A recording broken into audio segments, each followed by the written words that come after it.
Now, 3/4 of respondents think that AI-generated code is more secure than human code. And this worries me in a couple of aspects. I wonder how many of them would have said that it's more secure than their code versus human code at large. Yeah. I write better code, but human code is not as secure as AI code.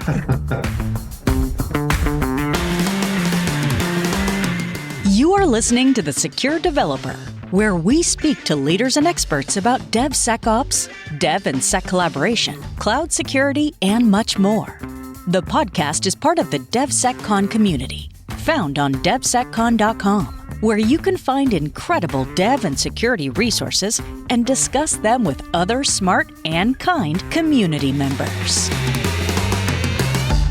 This podcast is sponsored by Snyk. Snyk's developer security platform helps developers build secure applications without slowing down, fixing vulnerabilities in code, open source containers, and infrastructure as code. To learn more, visit snyk.io/TSD.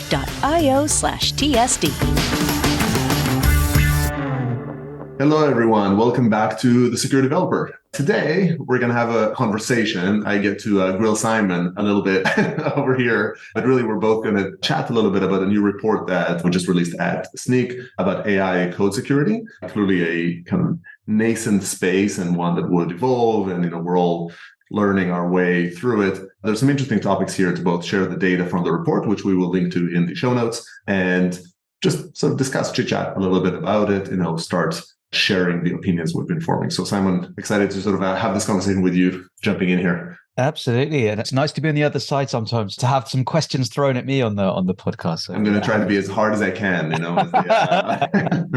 at some point, Arma. No, I'm just joking. You weren't that bad in this. I know, so it's okay. I've learned for many years now to be able to give an elusive answer, so we'll be fine. I seem to recall you have a fondness of question of something like, what's the favorite animal? What fruit would you be? If you could be any fruit, what fruit could you be? Maybe we should start with that. Go on then. If you could be any fruit, which fruit would you be?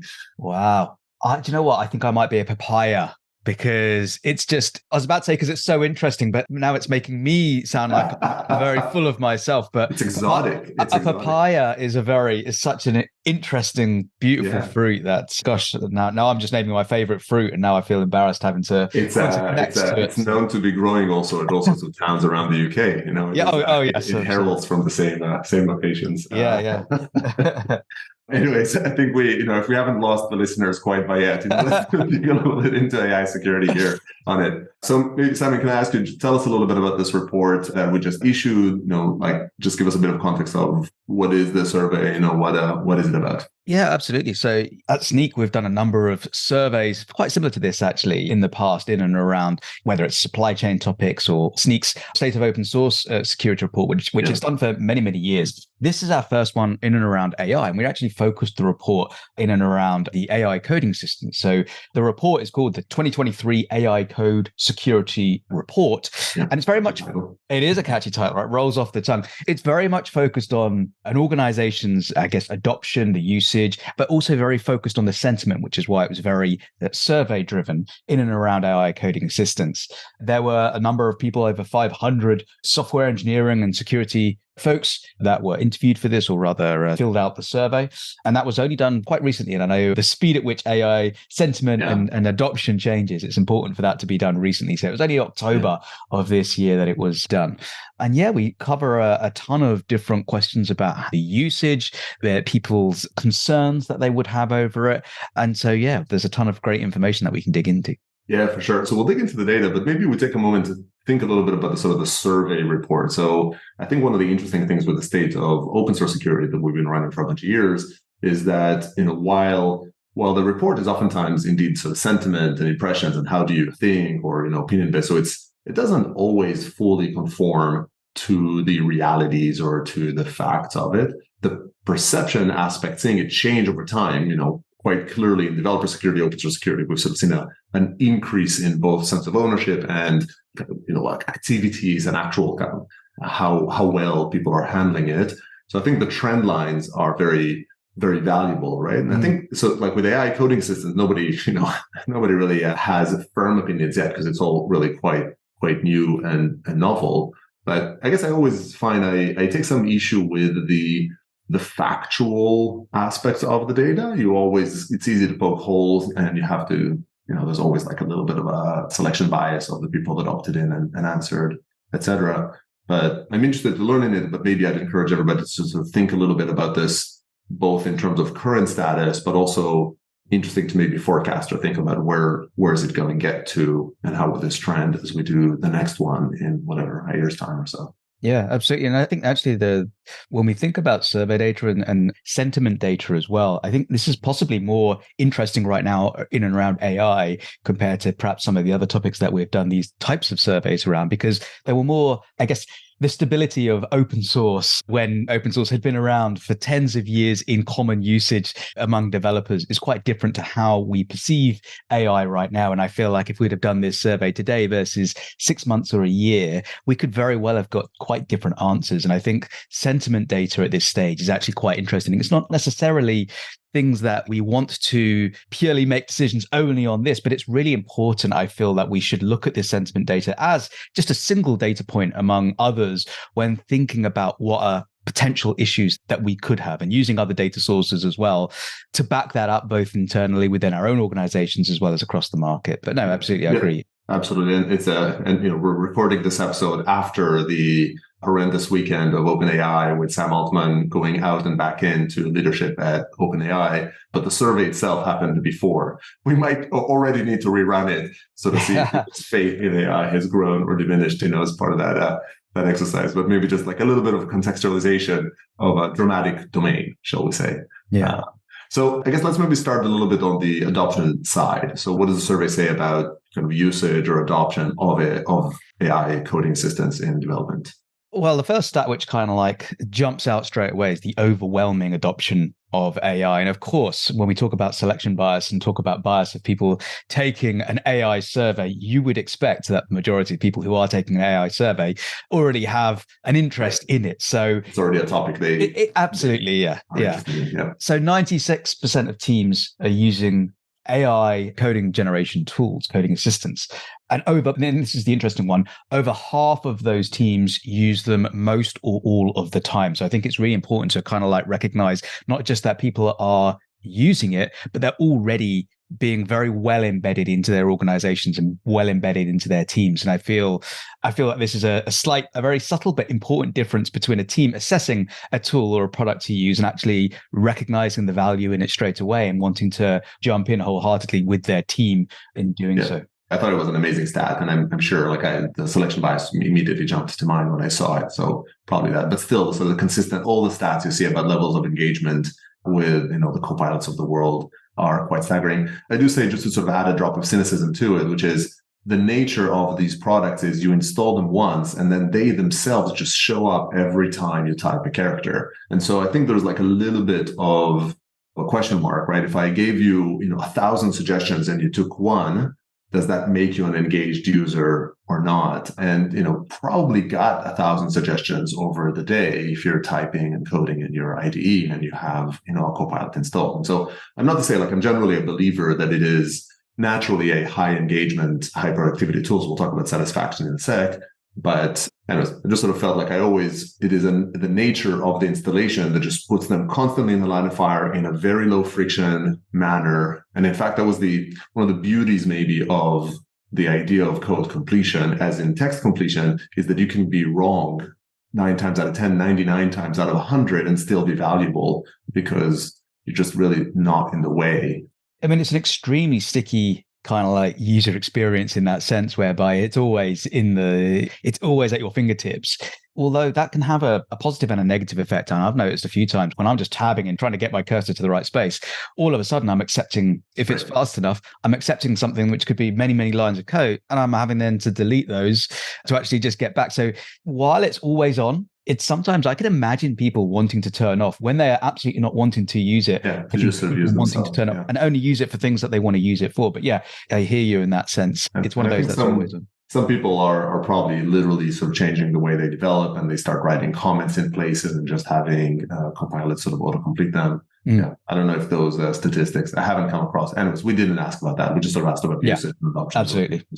Yeah. Yeah. So what about satisfaction? So satisfaction, yeah. I mean, almost 72% of respondents did say that these AI coding tools was actually making them and their teams somewhat or much more productive. And I think that's the core piece, right? And that's I think the piece that people tend not to really, or rather, it's something that people assume is a given when they're using. We tend not to need to ask the question too much of, is this actually helping you? Because there's such a pull from developers.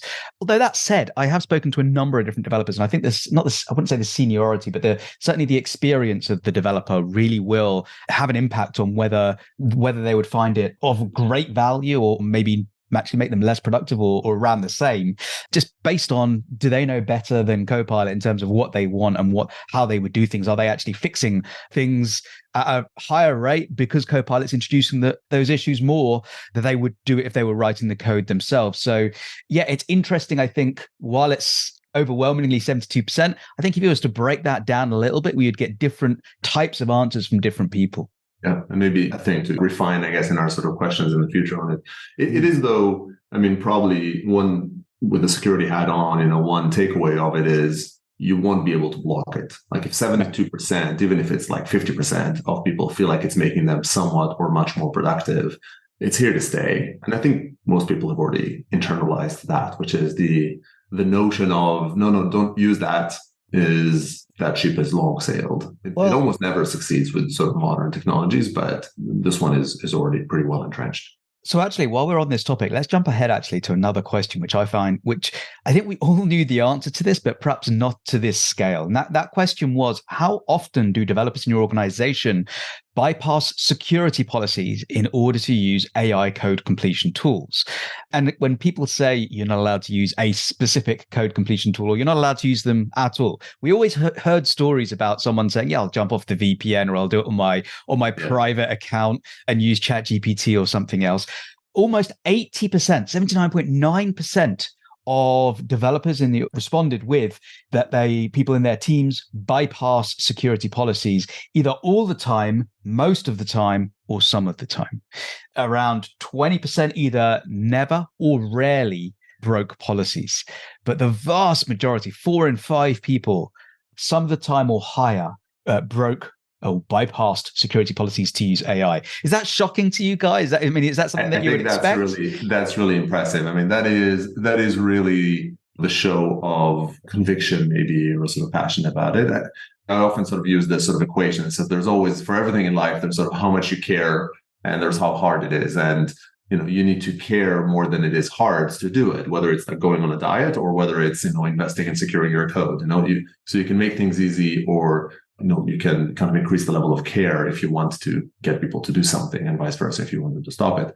I think in this sense, I guess my guess would be that they care a whole lot, but I don't think they care necessarily because they are so keen on improving their productivity and their I think that's an element of it, but I think there's just a ton of hype around it. I think there was a very, very strong sense of FOMO, of like fear of missing out, of not being able to develop. I mean, I'm old enough to have started developing before the internet.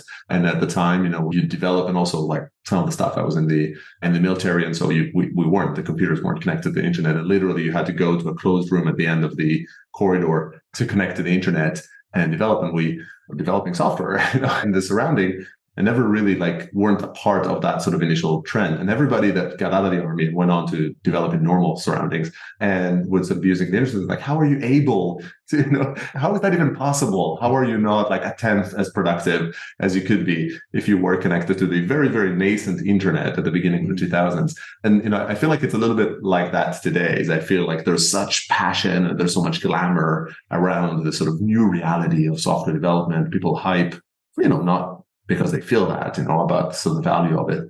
And so I think a lot of people are just not willing to be left behind. Yeah. And it's interesting, I think, that organizations that do have strict policies, there's a couple of things I think that are important here. One large one potentially is IP, right? And not allowing your own IP, sensitive IP, to leave your boundary. Another one, of course, is vulnerabilities being created, hallucinations coming into your code and things like that. One of the questions that we asked was, first of all, how many of the respondents contribute to open source code? And just under 3/4 of them contribute to open source libraries and packages.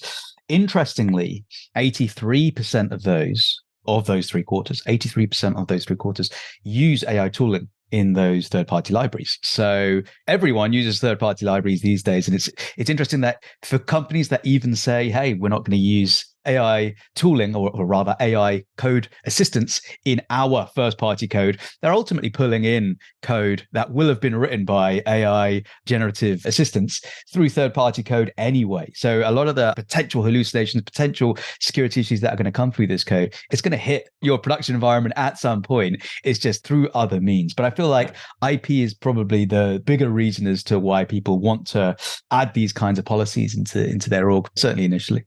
I think that's a really good insight, which is, to me, a lot of it is about delegation of trust, right? And so there's the internal, I think also oftentimes people say AI security, talk about security policy. I suspect a lot of these 80% that says that they bypass security policies, at least somewhat, to use AI. The security policy they refer to is a data security, enterprise security type policy, which is, I wasn't supposed to be using this tool because of IP concerns. And then maybe a subset of them refer to the fact that they were using AI and they didn't vet the code or something like that. And the security policy said that they should have. It's probably more the former. I think it does show the drive to use AI. And so I highly doubt that someone that would circumvent data security, kind of enterprise control to use AI would say, I'm not going to use it because I'm not sure if the code it generates is trustworthy. I think there's a lot of like demand and push and you have to work through that. But I think when we talk about the sort of the open source world, it's interesting how open source we delegate as organizations. When we use an open source component, we delegate our trust to that maintainer. And for instance, we trust that maintainer would choose other maintainers or other libraries that are also secure, because we're effectively chaining that trust to those individuals. And we create these, sometimes monstrous dependency trees, right? That you're pulling down. And I think we all know that there isn't sufficient care in those. There's excessive trust that is being given by one, say, maintainer. It's true for developers in the enterprise as well. But if we talk about the open source world, by one maintainer in the dependencies they in turn consume.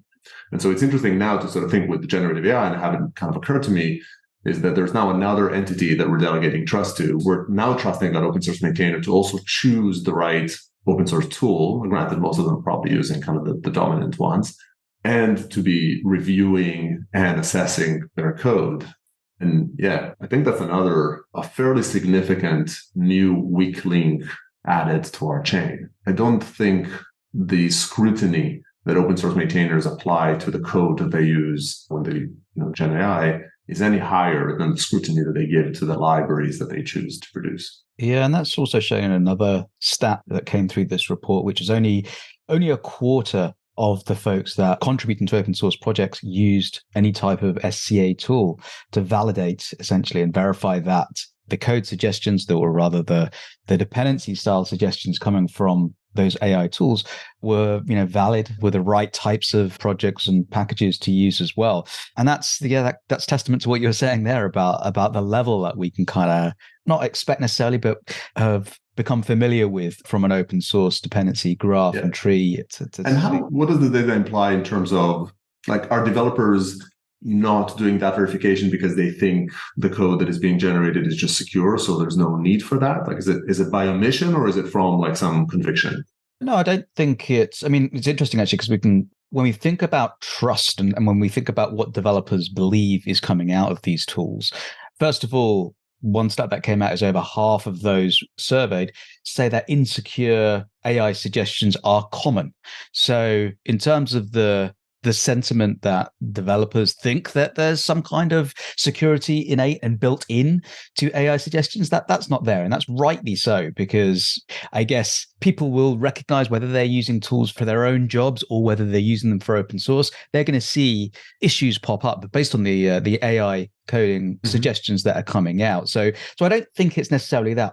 My guess would be that those people who are developing, whether it's for their company or for an open source environment, will use the tools or adhere to the specific policies that they need to for those different types of organizations. So if they have to apply or adhere to a policy for their organization, they will do that, and they will have stronger pipelines with stronger levels of policing and tooling that can be run in those pipelines. But that just simply doesn't exist for the majority of open source projects and packages. And as a result, it's just bypass. It's just things go through, code just gets through without necessarily the levels of testing that we would expect from a commercial product. Yeah, I find that to be, as we think about sort of all sorts of risks really involved with generative AI and coding systems, which, as a high level, I'm excited by the productivity boost on it and sort of acceleration of innovation.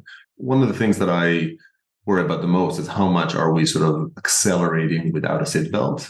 And I think that's very much, I think, in a very meta, we can talk about the specifics, we can talk about, what people do, but, spotting a security mistake when you're glancing at code is quite hard. Like the process of writing the code isn't really just writing the code, it's thinking through what's the right way to implement it and then writing the code versus just looking at the code. It says, yeah, that looks right, and continuing. But security, I think we all know that security is invisible. Right? It's much harder to spot the omission of a check. It's much harder to do that. And then even beyond, end of the activity, there's more reasons, for why it's insecure. But even beyond how good it is, if you're producing twice as much, 5 times as much, 10 times as much code in a given period of time, then you're automating more, you're producing more, you're going to miss more. Even if you somehow magically miss, half as much, but you produced 10 times as much code, you've created, 5 times as many vulnerabilities. And so I think that to me is the concern, right? It's like, how many accidents do we need before we absolutely introduce a requirement for a seatbelt?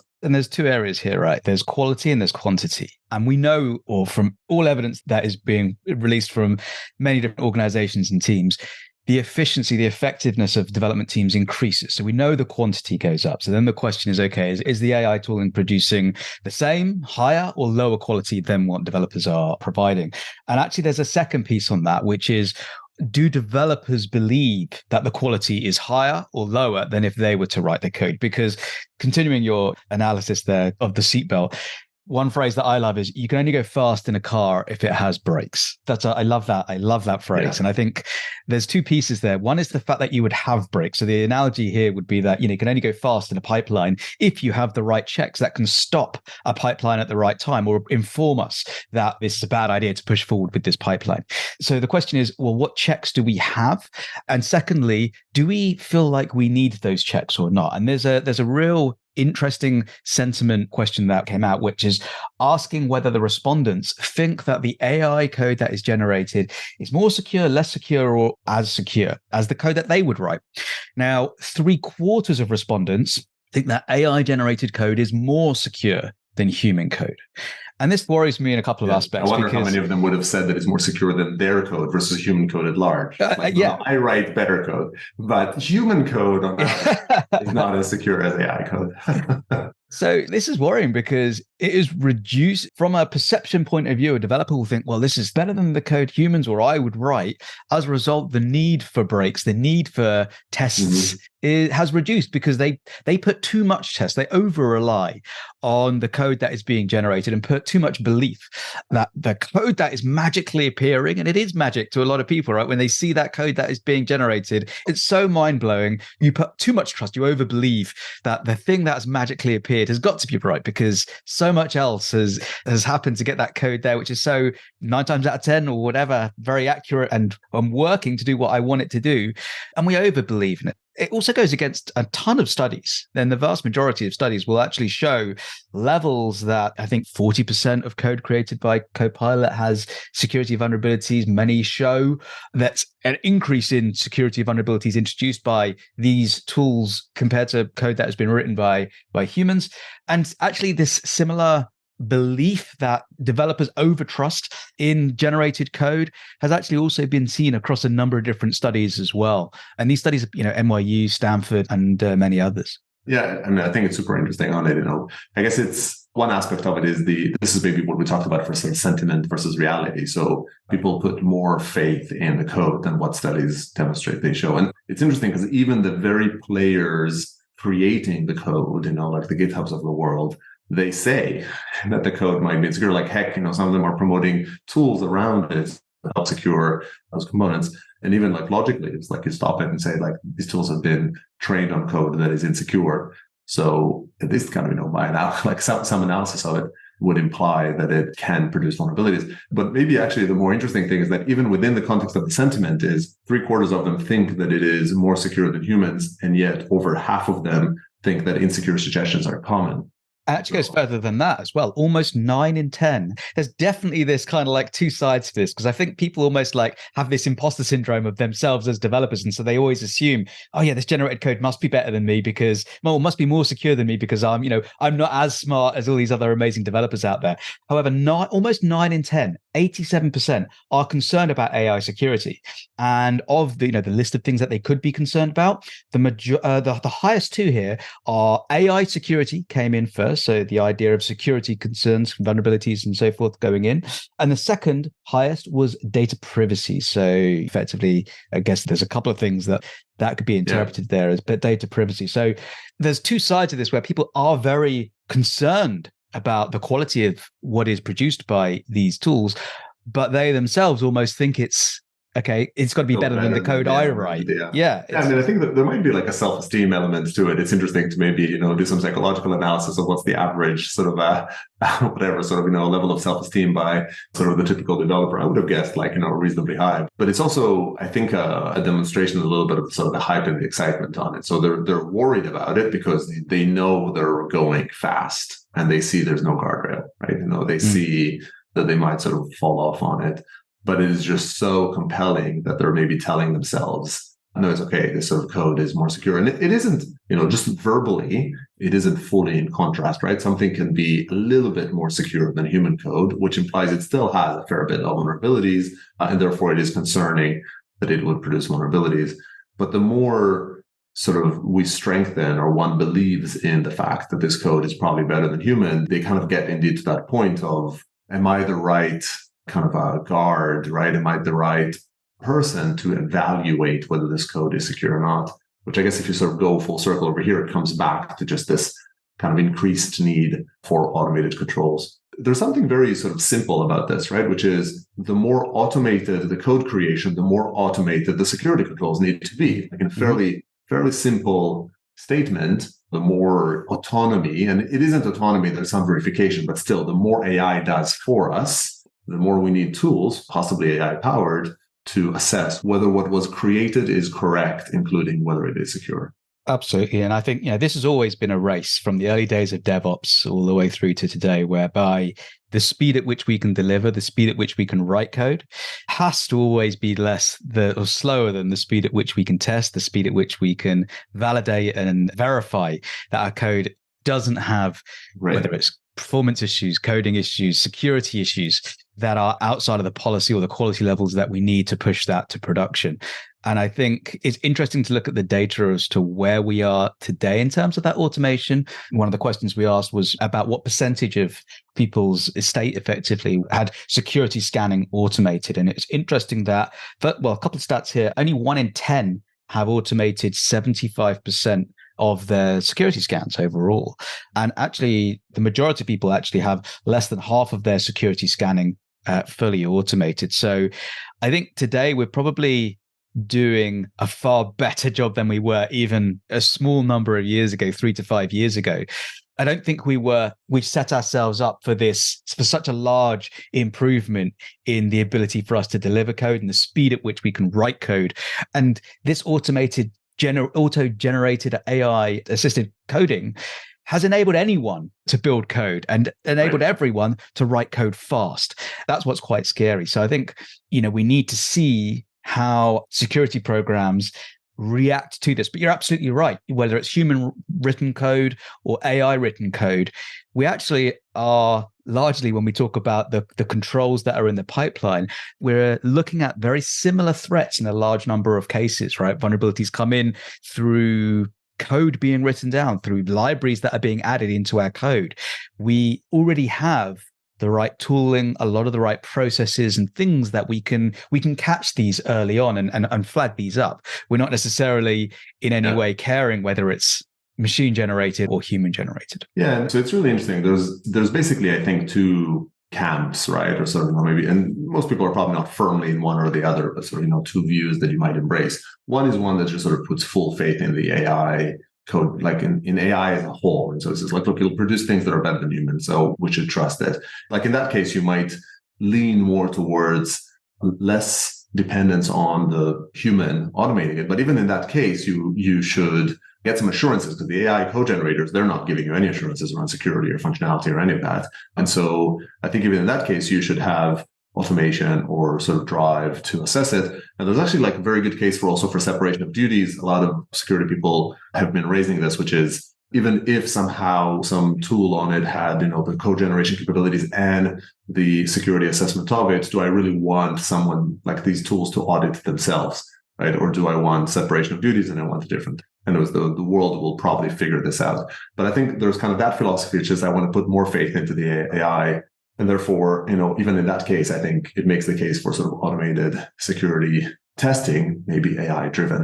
And then there's the other philosophy that's like a lot less trusting in AI and really leans into sort of verification. Let's walk maybe a little bit more slowly. And I think that path also leans like into verification, but it might lean more into human verification. But in that sense, you're kind of crippling the speed benefit that you might get from the AI.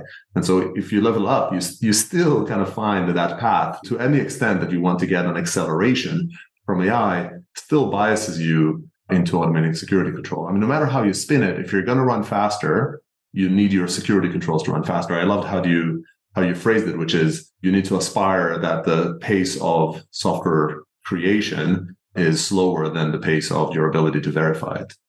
So I think we asked some questions as well, indeed, about that, which is, are people maybe acknowledging that growing need, and are they, now that they're adopting Gen AI as well, also adopting or like leaning more heavily into introducing automated security assessments into the pipelines? Yeah, absolutely. We asked a number of questions kind of really around the habits, the change of habits that people are making, or even the changing aspects of the security programs that people are looking to introduce as a result of the generative AI tooling that is also being introduced into the organization. There's a few interesting stats here talking about that speed of being able to react and the speed of being able to keep up.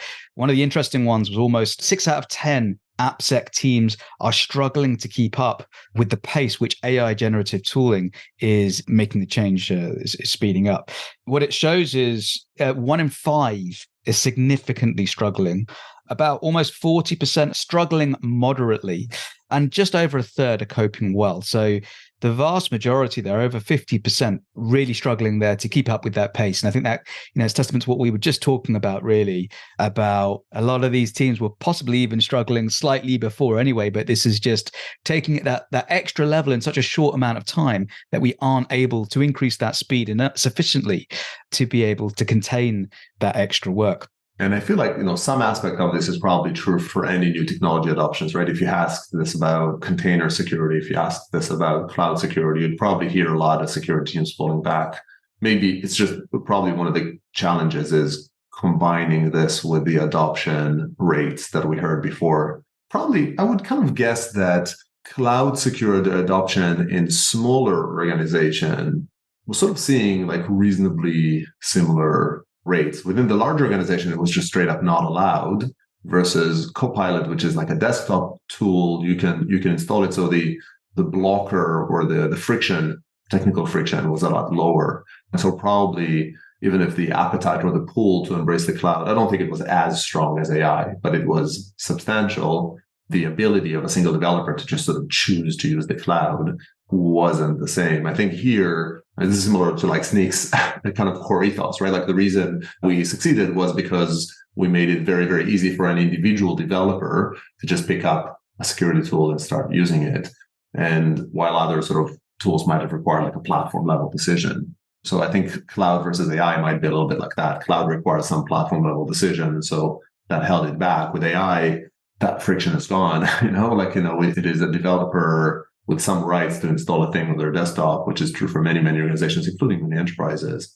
They just adopt it. I guess in so many things, AI is like a supersized version of previous challenges we've had in DevOps or in technology adoption. And I think this is yet another one. Are they doing, like these security teams, are they leaning into security automation as the solution versus chasing people around? Yeah, no, I think so, because, if we look at the responses to how organizations have changed their security practices as a result of the AI code completion tooling, the most popular answer back was more frequent security scans.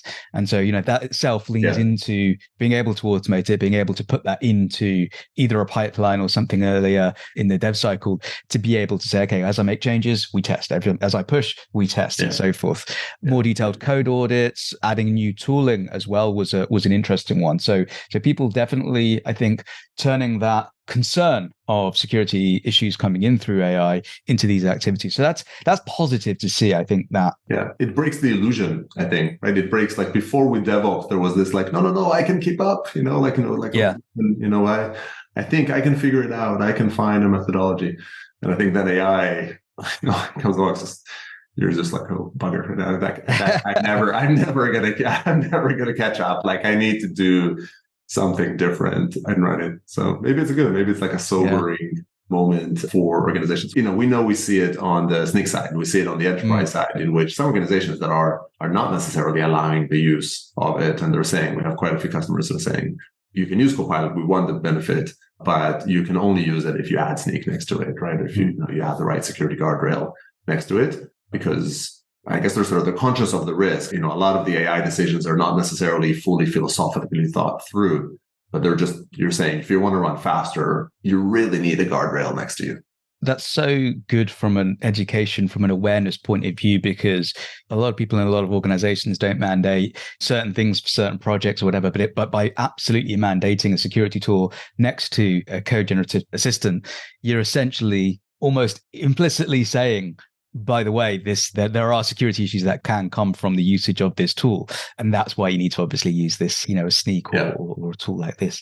So I want to sort of raise like a devil's advocate type comment, and my thought of it. Would love to hear yours as well, Simon. Which is, AI will get better, right? It'll get 100,000 times better, 1 million times better, right? Jensen, from the CEO of NVIDIA, was quoted. I forget if it was in 5 or 10 years. He thinks models will be 1 million times better. I don't know exactly how we define better, but I agree that this is a technology as powerful as it is in its infancy, and so things will get better. And so we think a fair bit about, okay, would it get to the point in which AI tools will be good enough that they will produce code that is good enough? And so I get asked that for a bit. It's like, fine, for now they have these bugs, would it do it?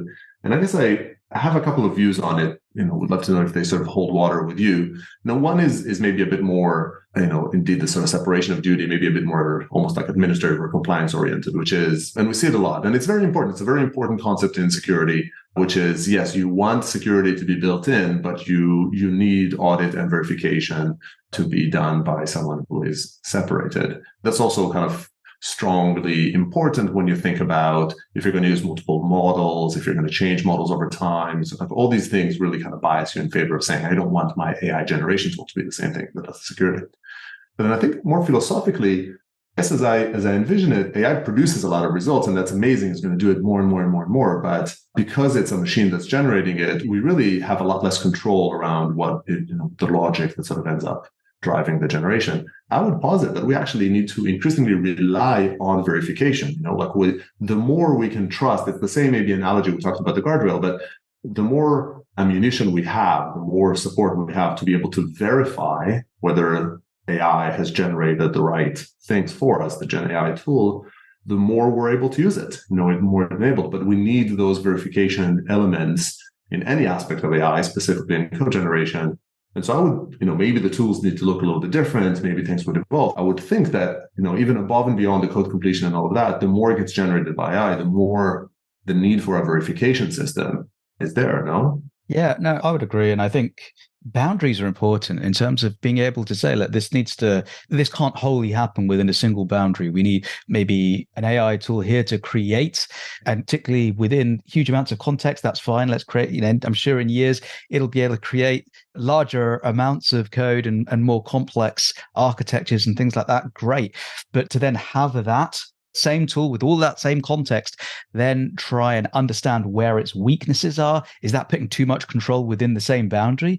I think certainly I would argue yes, particularly at the speed at which this is this is advancing, we need to make sure that we have the control and we have that validation. And I agree. And I think there is more than just a quality assurance aspect to this. And it's more about kind of like really having that control aspect ourselves. So it's a really interesting question. And I think it does definitely go beyond the quality questions and more into almost some of the ethical questions and things like that beyond. So yeah, I would agree. Yeah, it's fascinating to think a little bit about sort of the future element to it. Like, I think this is advancing at such a pace that we can't afford to only think about, like, there is the tactics of code assistants, they're here now. And so as a security team, you need to decide, what do you do? Do you try to disallow them with all of the futility of that? Do you require a guardrail? Do you accept the risk and kind of let them run wild? What is it that you want to do? I think that's kind of tactical, but you also need to just sort of have some thesis on over time, where does it go? And I'm mindful of the bias and the Snyk lens on it, but the more, like, even kind of given that, I sort of think about AI and I think about generation. I think it's going to strengthen the need of a security team, a platform team, any team that is trying to be able to, like, attest to their customers that, the stuff we're creating is trustworthy. They're going to need verification tools that are outside the models.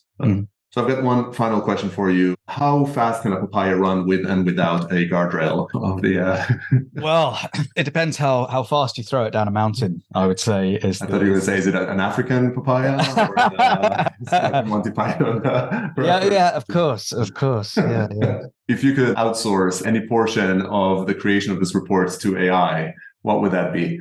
Oh my goodness. Almost every part of the report, of any report creation. Including the analysis you and I just did. Yeah, including this podcast. I think the data analysis is possibly the most interesting piece, right? Because being able to sift through huge amounts of data and actually pulling really interesting pivots to say, oh, this demographic actually thinks differently to this demographic on these certain aspects, and to pull what it thinks is interesting stats directly from that data. I think that's really interesting, because then we can kind of almost fly through a list of what an AI engine thinks are interesting outcomes of a survey, and then we can even further just ask AI to write up those interesting compelling, and then we just sort of hope it hasn't become sentient and is trying to lull us. That's true. Oh my goodness, there's the boundary that's already been crossed. Yeah. You need a proofreader, maybe. Yes. Somewhere, maybe a human statistician to look at the data. Yeah. Or maybe next time we'll just ask a bunch of AI coding assistants the question, and they can provide their own opinions on We'll do it. This will be the next year's AI security. We'll include some AI co-pilots in our survey data. Oh, yes, for sure. Ask them, what do they answer? Yeah. Thanks, Simon, for the great review of the report. For everybody listening, I do think it's a really interesting, it's not a terribly long report on it. It is linked in the show notes. Would highly recommend that you check it out. And, as we do expect that we will do more of these reports, we would love to hear back from you to just sort of understand what you would want to see in these reports, any criticism, any feedback, and of course, the things that you want to sort of see us continue doing. I think that is it for today. So thanks again, Simon, and thanks for everybody tuning in, and I hope you join us for the next one. Thank you for listening to The Secure Developer. You will find other episodes and full transcripts on devseccon.com. We hope you enjoyed the episode, and don't forget to leave us a review on Apple iTunes or Spotify, and share the episode with others who may enjoy it and gain value from it. If you would like to recommend a guest or topic, or share some feedback, you can find us on Twitter at DevSecCon and LinkedIn at The Secure Developer. See you in the next episode.